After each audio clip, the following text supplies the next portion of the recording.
Due to safety concerns, hundreds of Midtown residents are scrambling to find hotel rooms.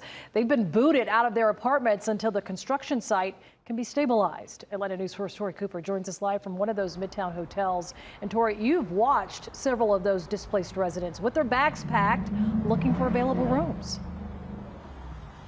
That's right, Sean. And several of these apartment residents have been showing up here to the Hilton Homewood Suites from the 10 West apartment complex after fire crews deemed that their building was in the, quote, danger zone. And they say that residents have to stay elsewhere until they can deem that building safe again. We closed all streets and traffic, and we evacuated 3 buildings where people reside because they are in the danger zone. Atlanta fire crews say this crane above 10th and West Peachtree Street in Midtown is still unstable.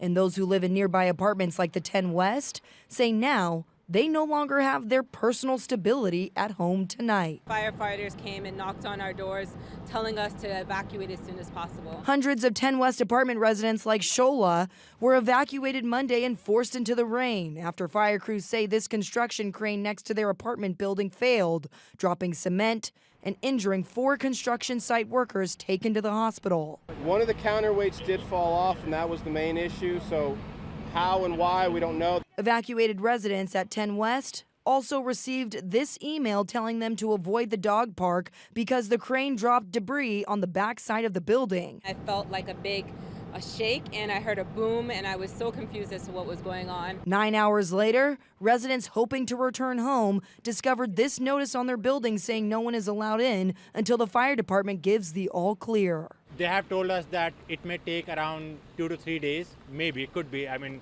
it could be tomorrow morning, day after tomorrow. Depends on the email. It's not pretty clear that when we need to come back over here. So it's bad. Now, I tried to talk to the property manager about an hour ago, and she did not have a statement to release at the time. But residents say they have been getting several emails from the property management on site. I have even seen some of those emails. They have been keeping a very close-knit conversation with the residents, letting them know when they can return. So we will be continuing to cover this and make sure that we keep you updated on how these residents in the area are doing following this crane failure. Reporting live in Midtown, Tori Cooper, Atlanta News First. Tori.